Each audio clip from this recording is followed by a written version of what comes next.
4 hour episode, ಎಲ್ಲಿಂದ start ಮಾಡೋದು. So finale ಅಂತೂ ಮಾತ್ರ ಮಸ್ತ್ ಮಜಾ ಸಗದಾಗಿತ್ತು. ಬಟ್ ಫಿನಾಲೆ ಸ್ಟೇಜು ಇನ್ನೊಂದು ಚೂರು ಏನಾದರೂ ಆಲ್ಟ್ರ್ ಮಾಡ್ಬೋದಿತ್ತು, ಅಥವಾ ಬ್ಯಾಕ್ಗ್ರೌಂಡ್ ಏನಾದರೂ ಆಲ್ಟ್ರ್ ಮಾಡ್ಬೋದಿತ್ತು ಅಂತ ಅನ್ನಿಸ್ತು.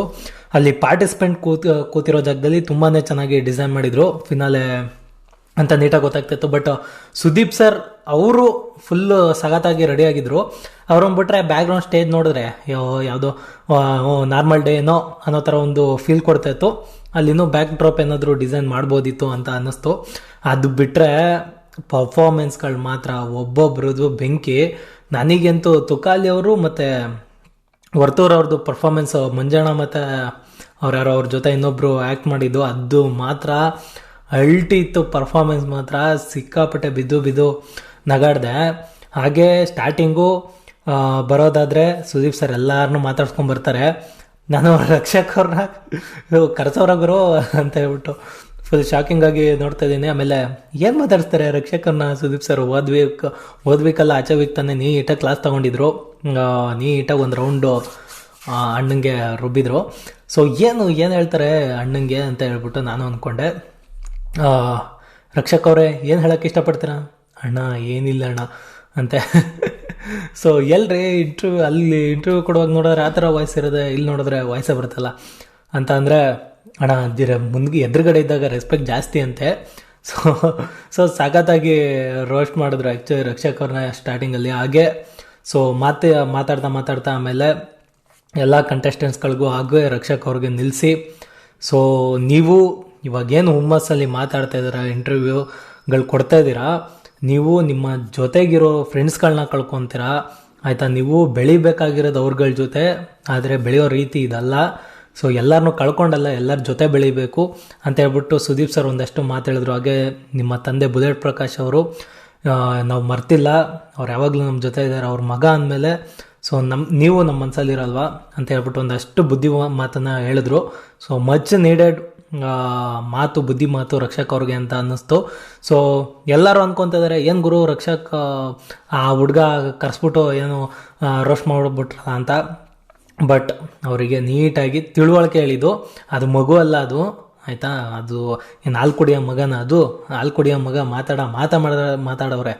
ಸೊ ಎಲ್ಲರ ಬಗ್ಗೆನೂ ದೊಡ್ಡ ವಿಚಾರನೇ ಮಾತಾಡಿರೋದು ಆಯಿತಾ. ಅಲ್ಲಿರೋ ಕಂಟೆಸ್ಟೆಂಟ್ಸ್ಗಳು ಒಬ್ಬೊಬ್ರು ಎಷ್ಟೆಷ್ಟು ದೊಡ್ಡವ್ರು ಇದ್ದಾರೆ, ಯಾರಿಗೂ ರೆಸ್ಪೆಕ್ಟ್ ಕೊಡ್ದಂಗೆ ಹೋಗೆ ಬಾರೆ ಬರಲು ಅಂದ್ಕೊಂಡು ಹೊರಗಡೆ ಇಂಟರ್ವ್ಯೂ ಕೊಡುವಾಗ ಅವಳು ಸೊ ಈ ಕೆಲಸನ ರಕ್ಷಕ್ ಅವರು ಮಾಡಿರೋದು.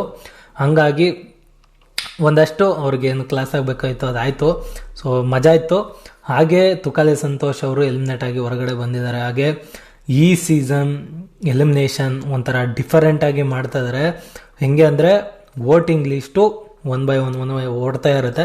ಸೊ ಯಾರು ಲಾಸ್ಟ್ ಉಳ್ಕೊಳ್ತಾರೆ ಅವರು ಹೊರಗಡೆ ಬರ್ತಾರೆ.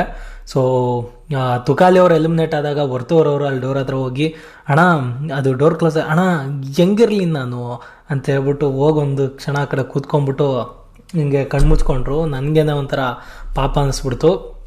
ಈ ಕಾರಣದಿಂದನೇ ಸೊ ಅವರಿಬ್ಬರನ್ನ ದೂರ ಮಾಡಬಾರ್ದು ಅಂತಲೇ ಇಲ್ಲಿ ಗಂಟ ಸೊ ಮಿಡ್ ವೀಕ್ ಎಲಿಮಿನೇಷನ್ನು ಕ್ಯಾನ್ಸಲ್ ಮಾಡಿದ್ರು ಅಂತ ಅನ್ನಿಸ್ತು ಬಿಗ್ ಬಾಸ್ ಅವರು.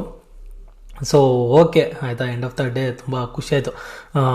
ತುಕಾಲಿ ಅವರು ಏನೇ ಮಾಡಿದರು ಈಸ್ ಒಂಥರ ಅವ್ರಿಗೆ ಇರಬೇಕಾಗಿದ್ದಂಥ ಕ್ಯಾರೆಕ್ಟ್ರು ಈ ಬಿಗ್ ಬಾಸ್ ಮನೇಲಿ ಈ ಸೀಸನ್ನಲ್ಲಿ ಆಯಿತಾ. ಎಲ್ಲರೂ ಒಂದೊಂಥರ ಡಿಫ್ರೆಂಟ್ ಕ್ಯಾರೆಕ್ಟರ್ಗಳು. ಒಂದು ಝೂಗೆ ಹೋಗಿ ನೋಡಿದಾಗ ಒಂದೊಂದು ಪ್ರಾಣಿಗಳು ಒಂದೊಂದು ವ್ಯಕ್ತಿತ್ವ ಇರುತ್ತಲ್ಲ, ಆ ಥರ ಇದ್ದಿದ್ದು ಎಲ್ಲ ಕಂಟೆಸ್ಟೆಂಟ್ಸ್ಗಳನ್ನು ಈ ಸೀಸನ್ನಲ್ಲಿ. ಅದರಲ್ಲಿ ತುಕಾಲಿ ಅವರಂತೂ ಯಾವುದೋ ಒಂದು ವಿಚಿತ್ರ ಪ್ರಾಣಿ ಥರ ಆಯಿತಾ. ಯಾವ ಪ್ರಾಣಿನೂ ಈ ಜನ್ಮದಲ್ಲಿ ನೋಡಿರಬಾರ್ದು ಆ ಥರದೊಂದು ವಿಚಿತ್ರ ಯಾವ್ದಾರು ಒಂದು ಪ್ರಾಣಿ ಇದ್ದರೆ ಆ ಥರ ಕಾಣಿಸ್ತಿದ್ರು ತುಕಾಲಿ ಅವರು. ಸೊ ಖುಷಿ ಆಯಿತು, ಇಲ್ಲಿ ಗಂಟ ಒಂದು ಜರ್ನಿನ ಮಾಡಿದ್ದಾರೆ. ಅವರ ಫ್ಯೂಚರ್ಗೆ ಆಲ್ ದ ಬೆಸ್ಟ್ ಹೇಳೋಕ್ಕೆ ಇಷ್ಟಪಡ್ತೀನಿ. ಹಾಗೆ ಇನ್ಸ್ಟಾಗ್ರಾಮಲ್ಲಿ ಒಂದಷ್ಟು ವಿನಯ್ ಅವ್ರ ಎಲಿಮಿನೇಟು, ಸಂಗೀತ ಎಲಿಮಿನೇಟು, ವಿನಯ್ ಅವ್ರ ಫ್ಯಾನ್ಸು ಸಂಗೀತ ಎಲಿಮಿನೇಟ್ ಅಂತ ಹಾಕೋದು, ಸಂಗೀತ ಫ್ಯಾನ್ಸ್ ವಿನಯ್ ಎಲಿಮಿನೇಟ್ ಅಂತ ಹಾಕೋದು. ಅವ್ರನ್ನ ಎಲಿಮಿನೇಟ್ ಮಾಡ್ಕೊತಾನೆ ಅವರೇ. ಅಲ್ಲಿ ಒಳಗಡೆ ಎಲಿಮಿನೇಟ್ ಆಗೋರ್ಗು ಯಾರೂ ಎಲಿಮಿನೇಟ್ ಆಗಲ್ಲ. ಹಾಗೆ ನಾಳಿನ ಎಪಿಸೋಡು ಕೂಡ ನಾಳೆನೇ ಶೂಟ್ ಆಗುವಂಥದ್ದು. ಏನು 1 hour ಒಂದು 4-5 hour ಗ್ಯಾಪಲ್ಲಿ ಟೆಲಿಕಾಸ್ಟ್ ಆಗುತ್ತಷ್ಟೇ. ಎಡಿಟಿಂಗ್ ಮಾಡೋಕ್ಕೆ ಟೈಮ್ ತೊಗೊತಾರೆ. ಸೊ ಹಾಗಾಗಿ ಇಲ್ಲಿ ಏನು ತುಂಬ ಪ್ರಿಡಿಕ್ಟ್ ಮಾಡೋಕ್ಕೆ ಅಥವಾ ಇದಕ್ಕೆ ಜಾಸ್ತಿ ಚಾನ್ಸಸ್ನ ಬಿಗ್ ಬಾಸ್ ಅವ್ರು ಬಿಟ್ಕೊಟ್ಟಿಲ್ಲ. ಹಾಗೆ ಈ ಸೀಸನ್ ಬಿಗ್ ಬಾಸ್ ಏನು ಹ್ಯಾಂಡಲ್ ಮಾಡ್ತಾ ಇದ್ದಾರೆ ಅದು ಬಂದ್ಬಿಟ್ಟು ಆ ಟೀಮ್ ಕರ್ನಾಟಕ ಟೀಮ್ ಅಲ್ಲ, Bombay team. So big boss ಕನ್ನಡನ ಬಾಂಬೆ ಟೀಮ್ ಆಪರೇಟ್ ಮಾಡ್ತದೆ. ಹಾಗಾಗಿ ಕನ್ನಡದವ್ರಿಗೆ ಅಲ್ಲಿ ಮೇನ್ ಡಿಸಿಷನ್ ತೊಗೊಳ್ಳುವಾಗ ಸ್ವಲ್ಪ ಸ್ಪೇಸ್ ಕಮ್ಮಿನೇ ಇದೆ. ಹಾಗೆ ಏನು ಜಗಳ ಆಗಿದೆ, ಏನು ಟೆಲಿಕಾಸ್ಟ್ ಆಗಬೇಕು, ಅದರಲ್ಲಿ ಮೇಜರ್ ಡಿಸಿಷನ್ಸ್ ಎಲ್ಲ ತೊಗೊಂಡಿರೋದು ಅವರೇನೆ. ಹಾಗಾಗಿ ಬಿಗ್ ಬಾಸ್ ಅವ್ರು ಹಿಂಗೆ ಮಾಡಿದ್ರು ಕಲರ್ಸ್ ಕನ್ನಡ. ಸೊ ಆ ಥರ ಆಪಾದನೆಗಳು ಏನು ವರ್ಕ್ ಆಗಲ್ಲ ಅಂತ ಅನಿಸುತ್ತೆ. ಸೊ ಈ ಸುದೀಪ್ ಸರ್ ಕೂಡ ಅದನ್ನೇ ಹೇಳಿದ್ದು, ಬಿಗ್ ಬಾಸ್ ಇವ್ರು ಗೆಲ್ಲಬೇಕಾಗಿತ್ತು, ವೋಟಿಂಗಲ್ಲಿ ಇವರು ಡಿಸೈಡ್ ಮಾಡಿಲ್ಲ ಅಂತ. ಸೊ ಅದಕ್ಕೆ ನೀಟಾಗಿ ಕ್ಲಾರಿಫೈ ಮಾಡಿದ್ದಾರೆ. ಏನಂದರೆ ವೋಟಿಂಗು ಇಲ್ಲಲ್ಲ, ಬ್ಯಾಂಕಿಂಗ್ ಆಗೋದಲ್ಲಿ ಅಲ್ಲಿಂದ ಇಲ್ಲಿಗೆ ಬರುತ್ತೆ, ಇಲ್ಲಿ ಯಾರ ಡಿಸಿಷನ್ ಮೇಲೂ ವರ್ಕ್ ಆಗಲ್ಲ ಅಂತ ಹೇಳ್ಬಿಟ್ಟು ಸುದೀಪ್ ಸರ್ ಹೇಳಿದ್ರು. ಸೊ ವೋಟಿಂಗ್ ಮೂಲಕನೇ ಈ ಸೀಸನ್ ಬಿಗ್ ಬಾಸ್ ವಿನ್ ಆಗುತ್ತೆ. ಹಾಗೆ ಯಾರು ವಿನ್ ಆಗ್ತಾರೆ ನಾನೆಂತೂ ತುದಿಗಾಲಲ್ಲಿ ಕಾಯ್ತಾ ಇದ್ದೀನಿ, ಯಾರು ಗುರು ಆ ವಿನ್ನರ್ ಅಂತ ಹೇಳ್ಬಿಟ್ಟು ತಿಳ್ಕೊಳ್ಳೋದಕ್ಕೆ. ಸೊ ನೋಡುವ. ಹಾಗೆ ಎಲ್ಲ ಕಂಟೆಸ್ಟೆಂಟ್ಸ್ಗಳು ಬಂದು ತುಂಬ ಚೆನ್ನಾಗಿ ಪರ್ಫಾರ್ಮ್ ಮಾಡಿದ್ರು. ಡೆಡಿಕೇಶನ್ ಸಾಂಗ್ ಎಲ್ಲ ತುಂಬ ಚೆನ್ನಾಗಿ ಮಾಡಿದ್ರು. ತುಂಬ ಖುಷಿ ಆಯಿತು ಅದನ್ನೆಲ್ಲ ನೋಡಿ. ಹಾಗೆ ಸುದೀಪ್ ಸರ್ ಅಂತೂ ತುಂಬ ಗ್ರ್ಯಾಂಡಾಗಿ ಕಾಣಿಸ್ತಾ ಇದ್ರು. ಸೊ ನೋಡುವ, ನಾಳಿನ ಎಪಿಸೋಡ್ ಬೆಂಕಿ ಭಯಂಕರ. ಸೊ ನಾಳೆಗೆ ಬಿಗ್ ಬಾಸ್ ಎಂಡ್ ಆಗ್ತದೆ. ಸೊ ಅದ್ರ ನೆಕ್ಸ್ಟ್ ಎಲ್ಲ ಆಮೇಲೆ ಮಾತಾಡೋಣ. ಇವಾಗ ಇಲ್ಲಿಗೆ ನನ್ನ ವಿಡಿಯೋನ ಮುಗಿಸ್ತೇನೆ. ನಿಮ್ಮೆಲ್ಲರಿಗೂ ವಿಡಿಯೋ ಇಷ್ಟ ಆಗಿದೆ ಅಂತ ಅನ್ಕೊತೀನಿ. ವಿಡಿಯೋ ಇಷ್ಟ ಆಗಿದ್ರೆ ಚಾನಲ್ನ ಸಬ್ಸ್ಕ್ರೈಬ್ ಮಾಡ್ಕೊಳ್ಳಿ, ವಿಡಿಯೋಗೆ ಲೈಕ್ ಮಾಡಿಲ್ಲ ಡಿಸ್ಲೈಕ್ ಆದರೂ ಮಾಡಿ, ಏನಾದರೂ ಒಂದು ಮಾಡಿ ಹಾಗೆ ಹೋಗ್ಬಿಡಿ ಅಂತ ಹೇಳಕ್ಕೆ ಇಷ್ಟಪಡ್ತಾ. Thanks for watching.